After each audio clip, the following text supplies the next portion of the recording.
Hello and welcome. Today, I'll guide you through how to connect the Facebook API with SendGrid. Integrating these two platforms can be useful for automating email campaigns based on Facebook events or actions.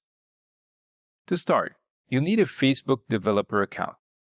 Head over to the Facebook developer dashboard and create a new app. Once the app is created, go to Settings. Click Basic to get your app ID and app secret. Next, in your SendGrid dashboard, navigate to Settings. Click on API Keys and create an API key. You'll use this key to authenticate SendGrid within Facebook. Now, in your Facebook app, go to Webhooks and set up a new webhook to listen for specific Facebook events,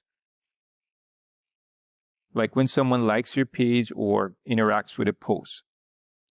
In the webhook configuration, use the SendGrid API to trigger an email send when the event occurs.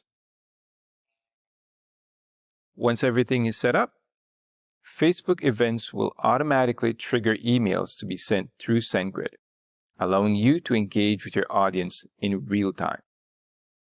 This setup can help you build deeper connections with your audience by automating responses based on their actions. Thanks for watching, and don't forget to subscribe for more integration tutorials. If you haven't tried SendGrid, just hit the link in the description and get your free trial today.